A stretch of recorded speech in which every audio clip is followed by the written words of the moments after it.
What is going on YouTube? You guys cannot get rid of me yet. We are back here making more videos. Sorry for the pause. If you guys were following my YouTube channel, took a little bit of a pause, not by choice. We just couldn't get collaboration with Reyes, which no big deal.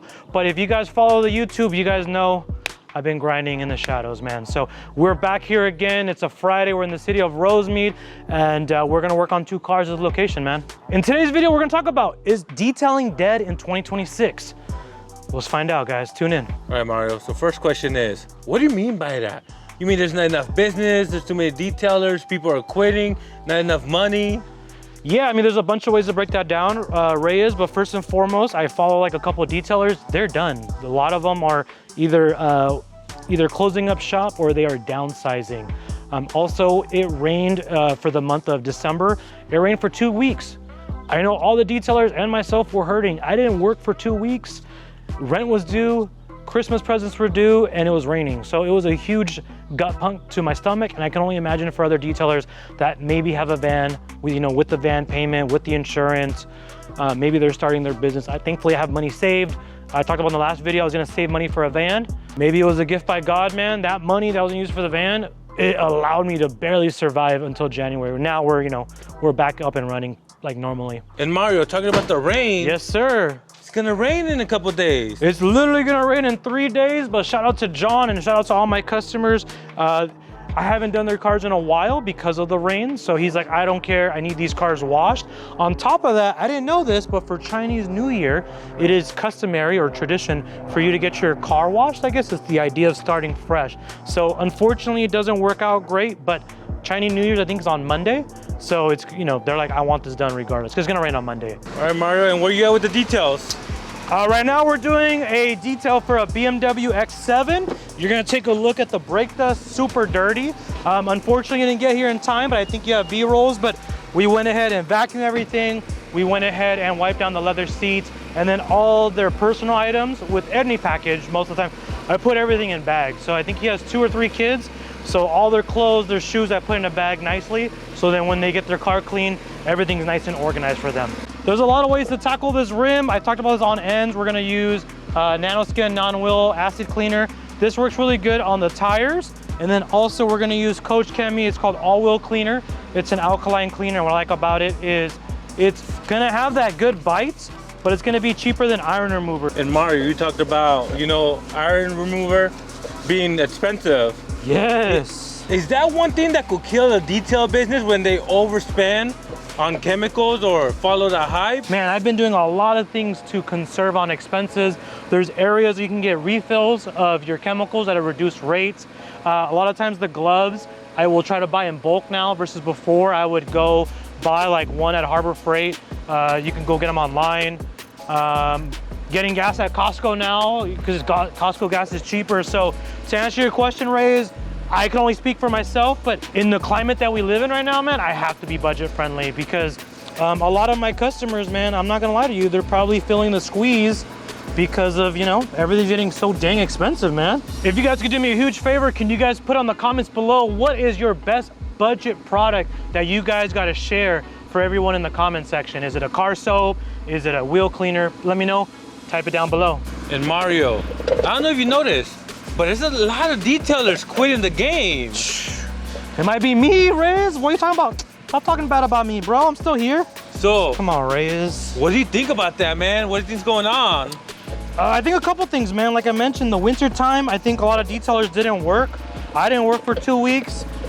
It's a physical job, man. I mean, I've been doing this for 4 years, and this year in particular, there's times where I get home and my back is shot out. Super physical. Obviously, by the time you do expenses and stuff like that, you do the gas, all the chemicals, I think people start to realize that you don't really make as much money as these YouTubers were claiming online. One of the biggest issues with detailers trying to grow their business, trying to be profitable, is not only having good pricing, but when it's time to raise their prices.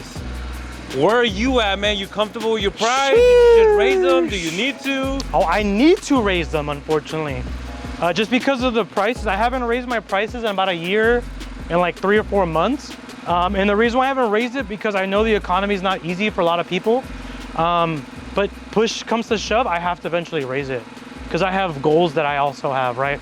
I don't want to be working 6 days a week or 7 days a week, or even on my days off, I don't really go out, you know, because my body's recovering. So it's like, as much as I love detailing, like I also should have a personal life, if that makes sense. So like, if I raise my prices, I can, instead of me working 6 days a week, maybe I'll work 5. So then that one day I'm recovering, but then that Sunday, I'm going out, or whatever, you know, that Monday. So yeah, I need to raise my prices too, man. It's scary though. Even like right now, I have customers I used to do every month on the dot. And now it's like a month and 2 weeks, right? So then it's kind of an awkward situation for me because their cars are dirtier and I'm doing them less often, you know, versus back then I would get, you know, every month raise like 220 bucks from one customer every single month. Now it's every month and a half and it's taking me longer and I'm not charging more, you know? But it sucks because they've been with me for 2-3 years. So do I penalize that? But let me know in the comments though. Hey Mario, for all the new detailers out there that want to start detailing business, what's some tips you have for them, bro? You gotta do your homework, man. You gotta figure out how much is it gonna cost for you to start your business in the sense of equipment, which is pretty easy on YouTube. But like, you gotta understand like, what is your hourly rate? How much do you wanna make per day or per hour? And what is that gonna cost you? And I guess the other thing is like, which is probably gonna be the hardest for everyone, is finding your first customer, which is gonna be like friends and family, or maybe your neighbor. And now ask yourself, probably the most important thing too, do you wanna do this because you love detailing, or are you doing this because you wanna make money? Because there's way better ways to make money if you want my honest opinion. You know what I mean? I'm doing this because I'm super passionate of what I'm doing. Obviously I make money, but if you're starting to do a detailing business because you wanna make money, you're already off the wrong step, in my opinion. But let me know in the comments below, all my haters out there, is what I'm saying true or not? Or every detailer is gonna make $10,000 a month and I'm just some bum making $1,000 a month. And Mario, yes, we're talking about new detailers, how to get started in 2026, a detailing business, investing. What's up, man? What they could afford, take out a loan, a credit, go get a nice setup, you know? Well, what's the best investment tip you have for them when they want to start detailing business? If you want to get started, don't quit your day job yet. Just take it easy, man. Take it slow. You know, even before I did this, I had my career for like 2-3 years before I even like took the leap of faith. And even then, I thought I was late and I was like, oh shoot, I'm not even ready for this full time. I don't know if that makes sense, right? Like I had consistent customers and then like, oh, I could do this full time. And I was like, oh shoot, like actually this is a lot harder than what it is. So don't quit your Target job right away. Don't quit, you know, your Starbucks gig. Maybe ask to work part-time and then try to see if this is right for you. Now, the good thing is summertime is coming, which for anyone with a bucket and soap, you can make money, but just, I don't know if you'll make a lot of money, you know, or full-time. And now we talked about tips, investing, how to get started, but you mentioned the hardest part is getting customers. What are some easy and cheap marketing strategies that you feel will work for a new detailer? Well, there's this guy named Raised Entrepreneur, man. He has an Instagram. But people say he ain't cheap though, bro. Yeah, but nothing's freaking cheap anymore, man. So, I mean, what was that saying? You gotta spend money to make money. So like, but I mean, if you wanna go super budget, like do what I did. Like just start taking photos, start posting on Instagram. Once again, guys, I'm way more heavy on the Instagram. I'm posting daily. So I don't post as much YouTube videos, but yeah, start posting on Instagram, you know, go to the store, go to a nurse's office or go to like a warehouse, be like, hey, I'll do all these cars for this price. Obviously it's gonna be low and don't be married to that price, but I'm just saying, if you're just trying to get started, you wanna get like 4 or 5 cars in a day, go to a nursing office or go to like a warehouse facility. Hey man, I'm just starting. Can I do your cars at this price? And tell them that, you know what, it's not gonna be perfect. That's why the price is what it is, right? It's gonna be, you know, $60. Don't expect the big detail. And most people might be willing to give you a chance, especially if you're like pretty enough, like Ray is a stud. That's why he always gets business, bro. Versus me, Reyes, I don't even know how I'm in business still. I'm getting fatter and fatter every year. I might just go out of business because of my looks. I got a face for radio, man. But as a businessman, if I'm being honest with you, Reyes, I'd rather do a clean car every time, which is kind of the direction that I'm going. And I think a lot of people see that. A lot of the customers I have now, they're not here, they're not home. There's a TRX right here in the driveway. These cars, a lot of people love to steal them. He trusts me with the keys to move the car and wash it. It's that credibility that I built for, you know, and that makes my life a lot easier versus when I first started. What are some red flags they should look out for? My car ain't that bad. It ain't that bad. It just needs a simple wash. Run. Don't walk, just run. I've never done a car where the customer's like, oh, my car ain't that bad. You should just charge $10, like $15 just for saying that quote. But that's a red flag. People that are negotiating or haggling with your pricing before you even start on the job, that's a red flag. Like, oh, how much you charge? I charge 75. I only got 60. I would say find the 15 and let me know. Like literally be like, cool, find the extra $15 and let me know. Or the other one I hate too is like, but the guy down the street does it for 50 bucks. What's his, can you go call him? Like for real, I have a different tolerance though, so obviously I know I'm coming off rude, but I deal with this every single day. So like, I used to just kind of like wave it off, but like my mindset now is like, no, let me educate them so they could realize like how crazy they sound. Or I'll just say like, why am I working 6 days a week then if I charge too much, right? Like logistically, if I charge way too much, why am I still booked out? Don't get my panza, Reyes. Get my good side, bro. Come on. That's what people want to see. No. Then look at them cows. No, not calves. Heck no. You're gonna make me blush, bro. I'm gonna get demonetized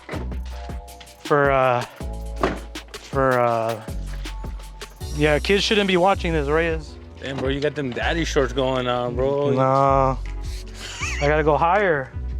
I gotta go higher up, but my calf is messed up, man. Now I see how you get six days of work, bro, every week. Damn. You have to fight him off with a stick, I'm not even wearing my Speedos right now, bro. Eee. That's like the summer special. It's the quick dry. I'm not wearing my yoga pants today, bro. I'm not wearing my Lululemon. That's a brand, right? Lululemon? Yeah. All right, Mario. And I see we have a car seat, a baby seat. Yes, sir. We're putting things away right now as we speak. Do you clean the car seat or that's not your responsibility? Actually, I do clean them. I just use a Tornador. It's not like a crazy wipe down, but you gotta remember when it comes to baby seats, it's just crumbs like Cheerios and stuff like that. So I just do a quick air blast. Unless they specifically ask for me to like scrub it, but in most cases, customers don't really ask for that, stuff like that. All baby seats are different. I wish they were all universal. Now, what's interesting is these baby seats are super easy. They literally uninstall and clip. But the worst ones I have, it's an egg. You have to like feed the seatbelt cable, close it. And I have some customers with that, and I'm not lying to you, man. It takes like 3 to 4 minutes just to get the baby seat out. So let me know in the comments below. 1, do you guys clean baby seats for your customers? But 2, do you guys charge extra to remove it? Because I'm really thinking about charging extra if it's a hassle to remove the baby seat. Let me know. So because we're recording, hopefully I have enough air compressor, unless I have to turn it on. So like I mentioned, thankfully this baby seat, guys, is really easy. There's gonna be these two metal clicks, and I just click them in, and then it has a little green light or green switch. Also, the other thing you guys can do, right, is not going anywhere. Obviously you want to be very careful with the liability when it comes to customers. Now this is very easy, but in certain situations, like the little egg I was talking about, I just leave it to the side and I tell the customer, I'm sorry, but you have to put this yourself for your baby's safety. And 99% of the time, they're cool with it. Because 1, to make sure their baby's safe. On top of that, I cleaned it, right? So why are you gonna be mad at me? I literally took out the baby seat, vacuumed underneath, and more importantly, I cleaned the baby seat for you for pretty much for free. So I never have an issue with customers complaining about them putting their baby seat. But let me know in the comments below, do you guys have issues with your customers asking you to remove and put back the baby seat properly? Let me know. Alrighty guys, that's gonna wrap up today's video. Just a quick summary. We talked about whether or not detailing is dead in 2026. And then also what should detailers expect if they want to start the 2026 summer off on the right foot. X7's done. Next is the beast, the TRX. Peace out guys. Make sure to like, comment, and subscribe. I'm not going anywhere.